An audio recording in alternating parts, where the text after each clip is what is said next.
겠습니다. 오늘 오전에도 말씀을 드렸지만 우리 예수 믿는 건 예수님을 따르는 거죠. 나를 따르라 할 때 예수님 따르는 건데 이것은 중심 이동입니다. 우리는 보통 자기 중심 이렇게 얘기할 때 뭐 아니라고 얘기하는 사람이 많으니까 일 중심입니다. 일 중심인 것이 예수님 중심으로 바뀌는 거예요. 그러면 중심이 바뀌니까 내 삶에 있는 모든 부분들이 있지 않습니까? 이게 다 위성이 되는 거예요. 위성이 되고 행성이 되는 거라고요. 그래서 질서를 잡고 이제 문제 없게 된다는 것입니다. 이게 조건과 상황에 관계없이 into the zone, 하나님의 성령 충만함, 이 존에 들어가요. 그래서 일상생활을 통해서도 열매를 거두는 인생이 된다는 것입니다. 기복이 없는 인생이 된다는 거예요. 이걸 신앙생활 이렇게 얘기합니다. 사도 바울의 오늘 얘기가 빌립보에서 벌어진 일이잖아요. 여기서 이제 부침이 있습니다.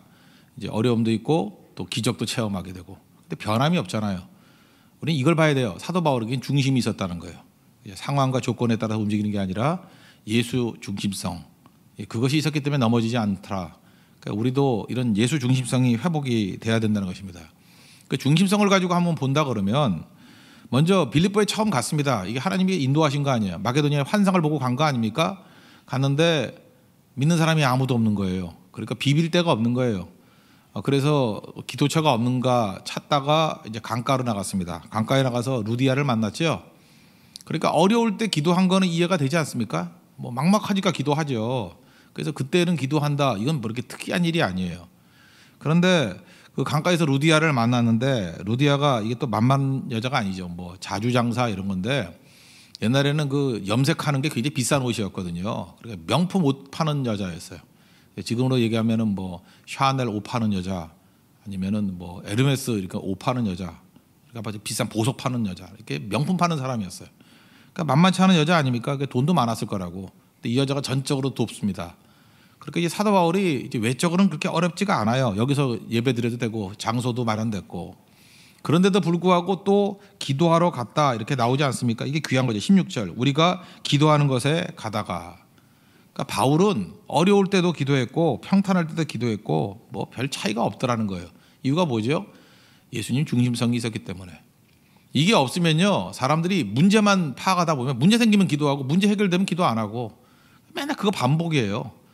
그러니까 목회하는 사람도 피곤해지고 이제 본인은 또 얼마나 피곤하겠습니까? 그러니까 하나님께서 돌아오게 만들려고 맨날 시험과 환란이 그치지도 않고 사명은 이루지 못하고 평생 그 싸움하다 끝나는 거죠. 이제 다람쥐 쳇바퀴 돌듯이. 그러니까 빨리 예수님을 믿을 때 중심이 바뀌어야 된다니까. 예수님 중심성으로 돌아가야 된다는 것입니다. 그래서 여러분들 그거 언제 아느냐 하면 내 중심이 예수님인지 제가 진짜 뜨거운 맛보면 안다니까요. 그래서 하나님께서 주기적으로 뜨거운 맛을 주신다니까요. 어려움이 오거나 고난이 올 때 예수님이 나오면 돼요. 치약을 짜면은 치약이 나오잖아요. 이 티백 같은 게 뭔지 모를 때 뜨거운 물 확 부어버리면 이게 녹차인지 이게 자스민인지 금방 알잖아요. 겉모양 보고 모른다고요. 그러니까 내 속에 뭐가 있는지는 어려울 때 아는 거예요. 그래서 어려울 때 빨리 파악을 하고 그때 중심 붙드는 거예요. 내가 예수님 중심으로 가야겠습니다. 다윗도 어려울 때 자기 중심이 뭔지 알았잖아요. 그래서 어려울 때 하나님 찾고 어려울 때 하나님이 쏟아져 나오게 만드는 그런 인생이 되니까 하나님 마음에 합한 사람 되지 않았습니까? 그래서 우리에게 고난이 주는 유익이 굉장히 크다라는 것입니다. 사도 바울은 중심성이 바뀌었다는 게 증명이 됐죠. 어려울 때 기도가 나와요. 평탄할 때 또 기도가 나와요. 그러니까 우리도 이렇게 흔들리지 아니하는 이런 모습이 있어야 된다는 것입니다. 그런 의미에서 비유를 든다 그러면 애굽하고 가나안을 비교할 수 있어요. 가나안 땅을 젖과 꿀이 흐르는 땅 그러는데 우리 실제로 가보면 거기 황무지잖아요. 무슨 가나안이 젖과 꿀이 흐르는 땅이에요. 젖과 꿀이 흐른다는 것은 굉장히 영적인 의미가 있다라는 것입니다. 이런 뜻이에요. 애굽은요, 비가 안 와도 농사 지을 수 있어요. 왜 그렇죠? 나일강이 있기 때문에. 나일강이 항상 물이 흐르거든요. 그리고 주기마다 범람을 해요. 그래서 측량법만 잘하면 돼요. 이게 땅을 다 뒤집어 엎기 때문에 비옥해지지만 내 땅이 어디 땅인지 모르잖아요. 이게 경계선이 다 사라지니까. 그래서 변하지 않는 기점 하나를 놓고 이게 내 땅이다 아니다 이게 측량 잘하면 되는 거고, 또 하나는 예측을 잘하면 돼요. 일기예보 하듯이 언제 비가 온지 언제 홍수가 나는지 그것만 예측을 잘하면 능력 있게 농사짓고 부자 될 수 있어요. 애굽은 그런 땅이에요. 그러니까 애굽은 철저하게 인간이 노력에 의해서 열매를 거두는 땅이에요. 그래서 애굽이에요. 애굽은 세상이라고. 가나안 땅은 어떤 땅이냐 하면은 이게 죽어라 비도 안 오는 땅이에요. 왔다 안 왔다 그러는 땅이에요. 엘리야 시대 때를 보십시오. 3년 6개월 동안 비가 안 왔어요. 메마른 땅이에요. 또 기도하니까 비가 왔어요. 그러니까 가나안 땅은 하나님께 매달려야만 살 수 있는 땅이에요. 그래서 하나님께 기도해야만 살 수 있는 땅이라고. 그래서 하나님이 부어주시는 땅, 그래서 적과 꿀이 흐르는 땅이에요.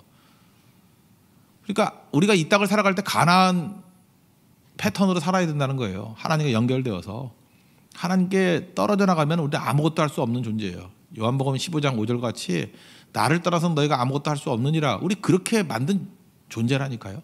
근데 하나님께 연결되기만 하면 언제나 적과 꿀이 흐르는 땅이 될 수 있어요. 하나님이 도우시는 땅이기 때문에. 이렇게 살라는 거예요. 그런데 이스라엘 백성들이 애굽에 있을 때에도 여전히 하나님을 의지하고 살았던 이유가 무엇입니까? 애굽이 측량 잘하고 예측 잘하면 되는 땅이었는데 고난이 있었기 때문에 그래요. 그래서 우리가 이 세상을 살면서도 하나님께서 가나안같이 살게 만드는 방법이 고난이에요. 핍박이에요. 그래서 그들은 애굽 패턴으로 살지 아니하고 하나님을 의지하는 방식으로 살아갔다는 것입니다. 그래서 우리 신앙인들이 살아가는 것은 언제나 하나님께 매달리고 기도하는 방향으로 살아가는 거예요. 그래서 그 고린도전서 10장에 나오잖아요. 섰다고 하는 자는 넘어질까 조심하라고. 섰다 그러는 게 위험하다니까요. 하나님 의지하고 살아가는 게 성도의 모습이라는 것입니다. 그래서 성도는 어떤 일이 되어 가잖아요. 그럼 일을 안 보고 일 배후에 하나님을 봐요. 하나님이 돕고 계시는구나. 그죠? 이걸 이루시는 게 하나님이시구나. 그거 잊어버리면 중심성을 잃어버린 거라고요. 이 성도의 삶입니다. 그래서 우리는 일이 되더라도 절대 까불지 않아요. 세상 사람들은 뭐 기구만장해서 까불고 난리 부리잖아요. 우리는 그러지 않아요. 그죠? 그 배후에 하나님이 계시다는 것을 안다는 것입니다. 그래서 하나님 중심성이에요. 여러분들 이런 하나님 중심성이 회복되는 믿음의 종 되기를 바랍니다. 그걸 한 가지 더 할 수 있는 게 뭐냐면 지금 여기서 기도하러 가다가 그 귀신 들린 그 귀신 들려서 점하는 여자를 만나게 되잖아요. 그러면 우린 당장 이렇게 생각하죠. 사도바울이 능력이 있는데 하나님께 능력을 주셨잖아요. 기도하면 쫓아내버리면 될 건데 여러 날 동안 그냥 괴로운데도 참았다 그러는 게 나오죠. 18절 보세요. 이와 같이 여러 날을 하는지라 바울이 심히 괴로워하여 그랬죠. 그 다음에 이제 뭐 돌이켜서 예수 그리스도의 이름으로 명한다 그랬더니 이제 귀신 쫓아내 버렸다는 거예요. 이거 왜 그럴까? 그 왜 그랬을까? 일단은 그 귀신이 하나님의 이름을 높이는 것을 예수님도 용납하지 않고 바울도 용납하지 않았어요. 이거는 아닌 거예요. 우리 교회에서도 마찬가지입니다. 교회에서 입조심을 해야 되는데 우리 항상 중보기도를 할 때 위험한 입들을 놓고 기도해야 돼요. 제일 위험한 입이 누굽니까? 사실은 나 자신이에요. 그래서 내 자신의 입술을 놓고 기도해야 돼요. 입술에 파수꾼을 세워 주십시오. 그래서 나 자신을 위해서 먼저 기도해야 될 것이고 또 하나 이 교회마다 보면은 이렇게 공동체를 보면은 위험한 입들이 있어요. 수다 떨고 낱말 함부로 하고 이렇게 은혜를 다 쏟아버리게 만드는 그 입들, 그 입을 놓고 반드시 중보기도해야 돼요. 그 입을 막아달라고, 그죠? 막아주지 않으면 그 목청을 날려버려달라고, 그죠? 그 하나님께서 어떻게든 막아줄 거예요, 그죠? 그 입 막게 해달라고. 근데 묘한 게 이 입을 막게 해달라고 기도하면 응답해 주셔요. 주님께서도 기도할 때 많은 부분에 시편에 보면 그 원수의 입을 막아달라 그런 일을 기도를 되게 많이 했어요. 그 기도했을 때 주님이 응답해 주셔요. 막아주신다니까요. 입 놔두면 안 돼요. 막 떠들게 놔두면 안 된다고. 이번에도 보세요. 뭐 우리 제주 선교 갔을 때 이것저것 뭐 어려운 여건 뭐 문제들 없었나? 있었죠. 생각해서 이렇게 150명이나 갔는데 화장실이 한 개인가 두 개밖에 없었어요. 그죠?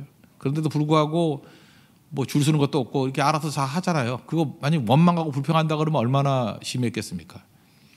그 전기밥솥 두 개만 꽂아도 두꺼비 집 내려와요. 그죠? 뭐 이런 상황들. 그런데도 불구하고 이게 나름대로 이렇게 말 없이 다 해결해 나가잖아요. 이유가 뭐예요? 그 위험한 입들이 다 사라졌기 때문에 그래요. 원망 불평하는 게 사라졌어요. 이스라엘 백성들이 언제 망했어요? 그 위험한 입들 때문에 망한 거야. 원망 불평하다가 선동했잖아요. 그 입이 다 사라질 때까지 40년 걸렸어요. 그러니까 떠들던 위험한 입들을 다 죽여버렸어요. 그 새로운 세대가 가잖아요. 새로운 세대의 특징이 무엇입니까? 위험한 입이 없어요. 떠드는 자가 없어요. 그래서 첫 번째 여리고성을 무너뜨릴 때가 침묵함에 도는 거예요. 침묵하고 6일 돌고 침묵하고 7일째 7바퀴 도는 게 쉬운 게 아니에요. 이건 어마어마한 훈련이거든요. 하나님께서 위험한 입을 다 제거하고 난 다음에 공동체예요. 그러니까 13바퀴 도니까 이기잖아요. 그 다음에 소리 지르라 그럴 때 믿음의 소리를 외쳤을 때 여리고성이 무너지더라. 이게 되게 중요한 거거든요. 그래서 하나님께서 이렇게 귀신이 떠드는 거를 놔두지 않았어요. 귀신의 입 같은 입들은 입 다물게 해야 돼요. 아무나 떠드는 거 아니에요. 그런데도 불구하고 이제 바울이 빨리 고쳐버리면 될 건데 이거 놔뒀던 이유가 뭘까? 저는 이렇게 생각합니다. 자기에게 혹시 영광이 돌아올까 봐. 이게 2차 전도 여행 때 이야기인데 1차 전도 여행 때 루스드라에서 그 다리 못 쓰는 사람 안진뱅이를 고쳤죠. 고쳤더니 사람들이 화관을 들고 와가지고 바나바는 좀 잘생겼는가 봐. 그래서 제우스라 그러고 사도 바울은 좀 못생겼잖아요. 매브리코에 좀 작고 뭐 이렇게 상태가 안 좋잖아요. 그죠? 외형적인 상태가. 그러니까 저건 대변인인 것 같다. 그래서 헤르메스라 그러고. 그럴 때 그 바나바 바울이 했던 일이 무엇입니까? 옷을 찢으면서 우리가 아니라고, 너희들과 똑같은 성정을 가진 사람이라고. 그러면서 뭐 호들갑을 떨면서 막 놀라지 않습니까? 이런 일이 또 벌어질까 봐. 여러분 보세요. 하나님 중심성이란 게 뭐냐? 예수님 중심성이란 게 뭐냐면 영광 가르치지 않는 거예요. 이 영광 가르치기 제일 좋은 사람이 누구냐 하면 사실 목회자죠. 목회자는 어떻습니까? 그냥 어떤 때 하나님께 영광 돌리라 그러다가 성도들이 눈치 안 채면 슬쩍 가가지고 또 영광 받고 또 분위기 안 좋으면 또 내려와가지고 하나님께 영광을 오락가락 하는 수가 있죠. 근데 더 나쁜 놈들은 뭐죠? 그냥 아예 세뇌를 시켜가지고 자기가 하나님의 자리에 앉아버리는 거죠. 되게 위험한 거예요. 나는 무익한 종이라 나는 하여야 할 일을 했을 뿐입니다. 자기 부인하는 거. 언제나 예수님께 모든 영광을 돌리는 거죠. 그 웰링턴 장군 얘기를 했죠. 나폴레옹 전쟁에서 대승리하고 뭐 우리나라 같은 이순신 장군 같은 분이에요.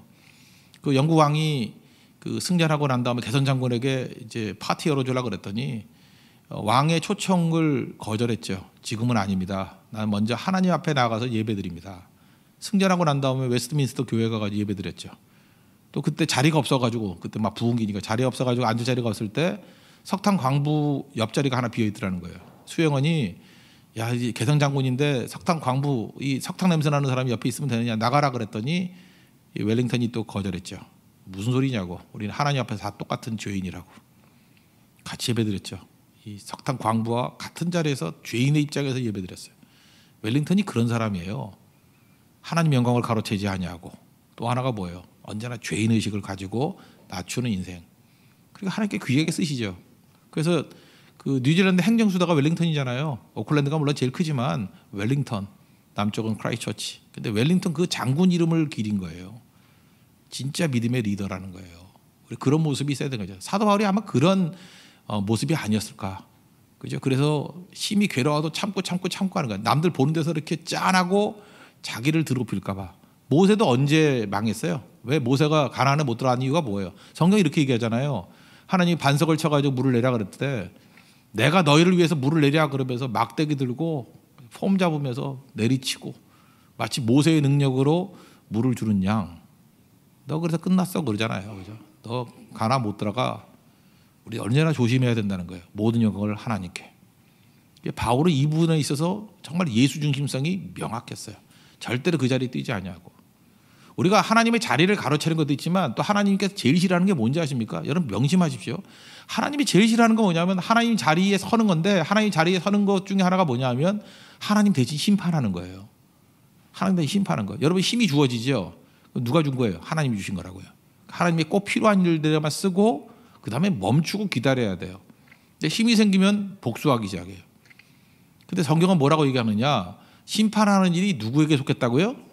하나님께 속한 거예요. 심판은 하나님이 하시는 일이에요. 심판한다는 건 뭐예요? 내가 하나님이라는 거예요. 근데 하나님 대신에 내가 하는 거예요. 내가 심판하는 거예요. 그럼 그게 뭐예요? 교만이죠. 하나님 자리에 서게 된 것입니다. 그래서 로마서 12장에 보면은 19절에 사랑하는 자들아 이제 권면해요.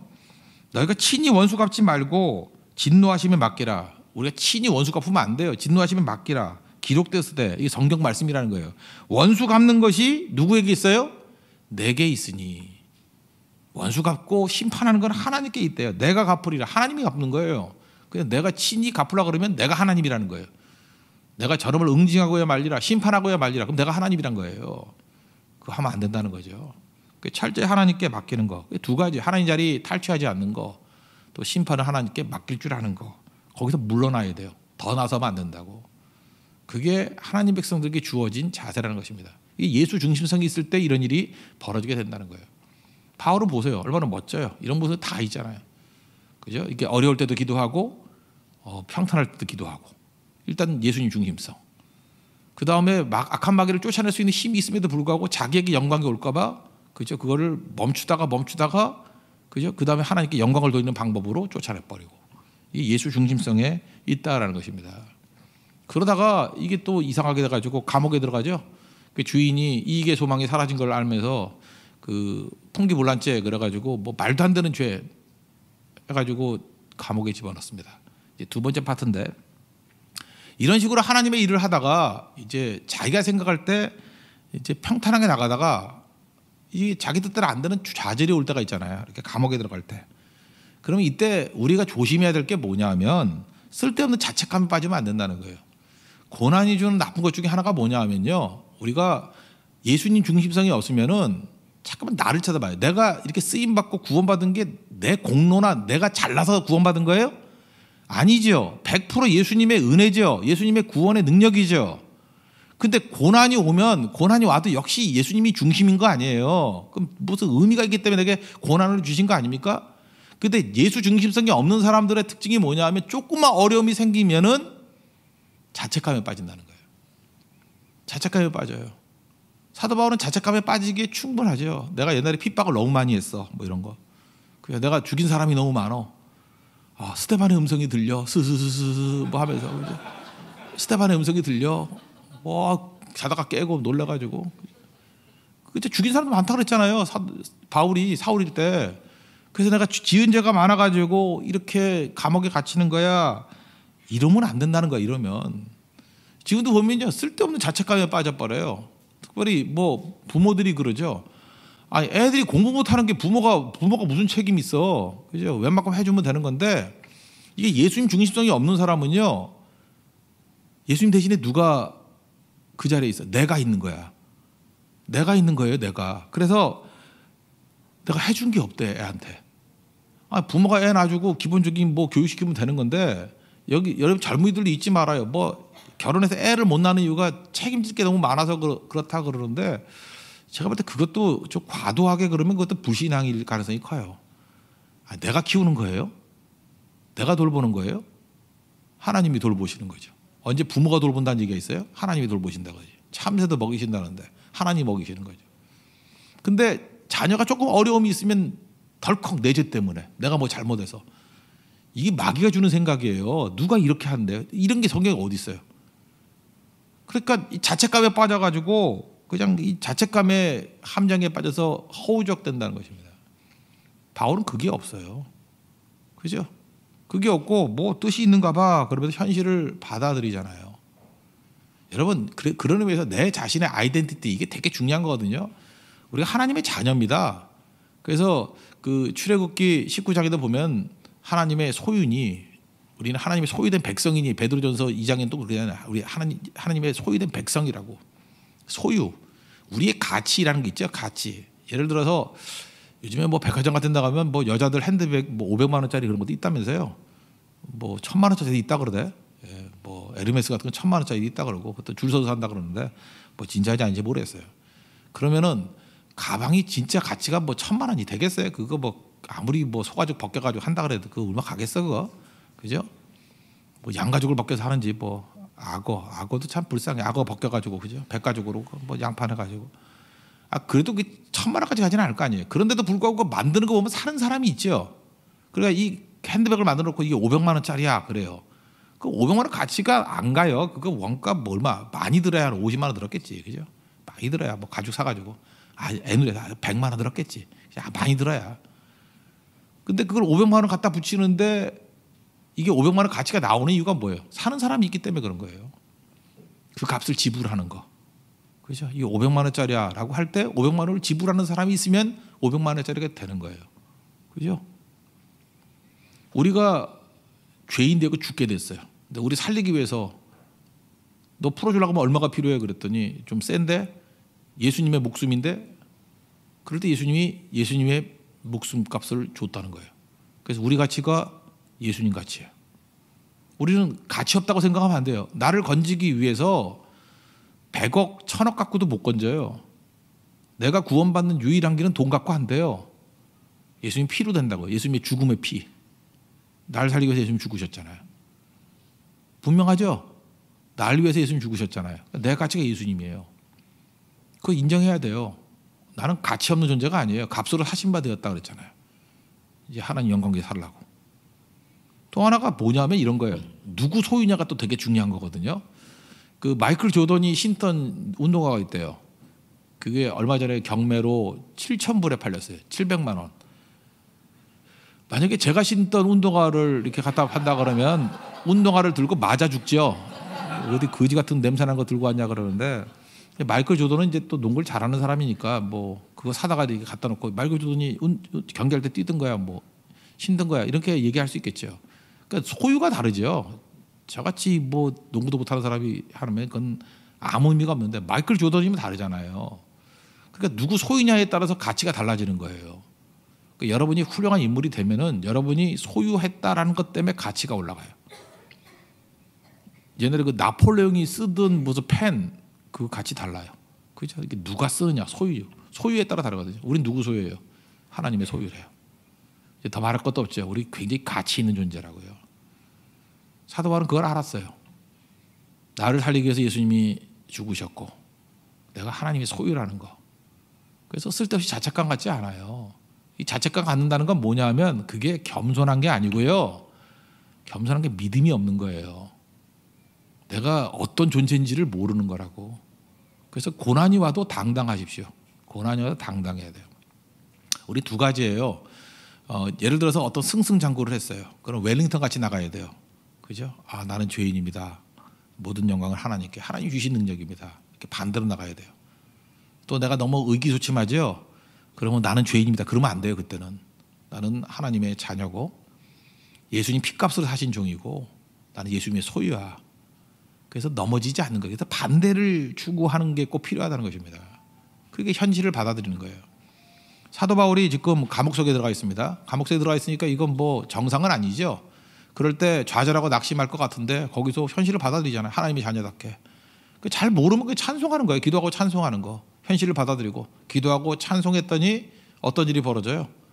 하나님께서 현실을 받아들이고 현실 속에서 하나님을 의지하는 백성들에게 기적과 좋은 것을 다 주셔요. 그러니까 그때부터 뭐 대단한 거, 뭐 오문 열어달라 그런 적도 없잖아요. 그죠? 그냥 그 있는 것을 받아들이고 하나님의 자녀답게 찬송하면 돼요. 그래서 울고 징징거린다가 되는 거 아니에요. 그냥 받아들이고 영접이에요. 영접. 그래서 영접하는 자가 돼야 돼요. 영접하는 자, 그 이름을 읽는 자에게는 하나님의 자녀가 되는 권세 주셨다 그랬잖아요. 하나님이 내게, 하나님이 선하신 분이란 게 뭐예요? 좋은 거 주신다는 거죠. 의도가 좋다는 거죠. 그래서 하나님이 고난 주셔도 좋은 거예요. 험한 길 가도 좋은 거예요. 무슨 의미가 있겠지. 그죠? 이것 때문에 나를 갖다 더 빨리 가게 만드시겠지. 연단하시겠지. 그걸 믿는 백성은 찬송해요. 현실을 받아들이고.